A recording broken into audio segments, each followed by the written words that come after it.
Yeah, we're live on BBC Radio Scotland with the Scotland manager, Stevie Clarke. Stevie, I take it there's been a lot of straight talking going on between yourself, the coaching team, the players since Moscow Thursday night.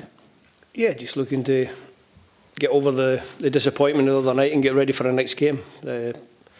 What's gone is gone. We have to learn from it. I think in adversity you always learn more about people sometimes than when things are positive. So we have to learn those lessons. We have to stick together as a group, and we have to turn the corner. And what better way to turn the corner than the game tomorrow night? Robert Snodgrass said in his after-match interview he was embarrassed about the collapse in the second half. Were you embarrassed by it? No, it's not a case of being embarrassed. For me, it's a case of looking at it and trying to find one or two little things that might show up on the video after the game, that you see a different change of body language or whatever. Certainly to go from where we were in the game at that time, probably looking quite comfortable in the game, to suddenly conceding 2 goals in 3 minutes is something that we have to address. We have to be a little bit more resilient. Is it back to basics in a way?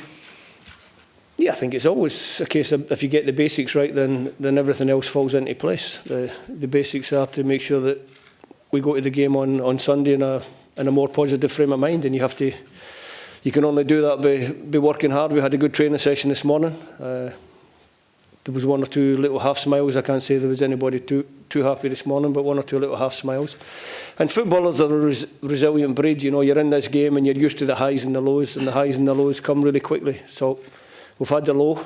Now it's time to look forward to a few highs. How big an issue is mental strength when you look at the home game against Russia, when Scotland were ahead early and didn't seem to handle being ahead, and then losing a goal in Moscow and the capitulation really which followed?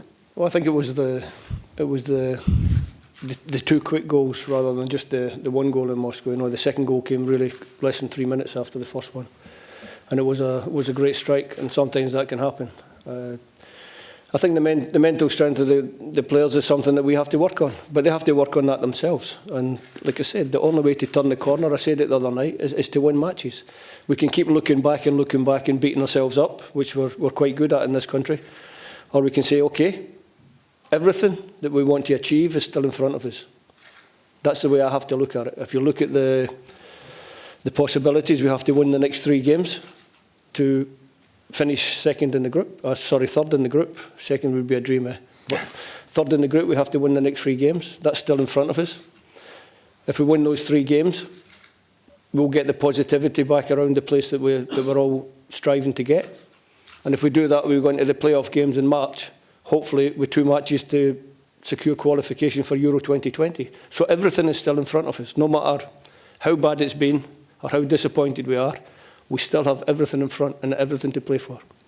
The collective confidence of the players looks badly damaged. How's your confidence? Yeah, my confidence is good. It's okay. I'm a quiet guy. I don't say too much. I'm not one for jumping and shouting and ranting and raving, but I certainly don't go into the room and turn off the lights and hide under the bed, you know. I'm not that type of person. I'll deal with it the way I deal with it, and I'm ready to go. Are you concerned about the attendance tomorrow night, bearing in mind what's been happening? If the stadium's empty, we still have to win the game. So that has to be our mentality. But you need to, obviously, you want to maintain the connection with the support. You don't want them becoming apathetic. No. Listen, I always speak very, very positively about the Tartan Army, and we're appreciative of everybody who comes to watch us. If there's a small number there tomorrow night, we'll still be appreciative of them rather than the big number. But what we have to do is make sure that we get this positivity back, we get a few wins before March, and make sure that the stadium's full in March. Steve, when you look at the last 4 games, you've played the #1 ranked side in the world twice, and Russia, of course, twice, to then go and play against the team that's ranked bottom of the FIFA rankings. How do you change the psychology of the players there? Because some would say that this is a bit of a hiding to nothing, this game. You're expected to win and win well.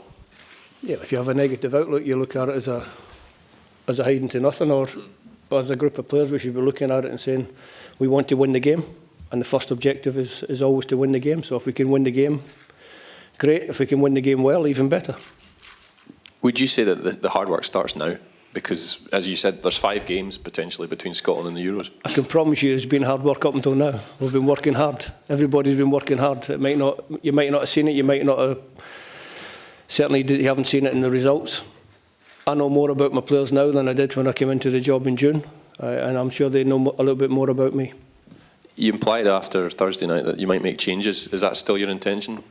It was always the intention on a double header. I've shown that in the previous 2 camps that I've had, I always make some changes coming up. One that will be a definite change is, and it was a pre-planned change so that you're not writing about David Marshall will change, John McLaughlin will play, because I need a goalkeeper or a second goalkeeper, if you like, with more caps, more experience to play, and that was always planned. So I don't want you writing that David did anything wrong because he had no chance with any of the 4 goals the other night. Last couple, please. The mental fragility, which you mentioned as well on Thursday, do you think that is going to be easy to repair? When a lot of these players are playing... Winning matches will repair that fragility. That's the only way. Steve, you mentioned we've all been talking about mental fragility. Why is that translating into the national team from players who are not mentally fragile as a rule with their clubs?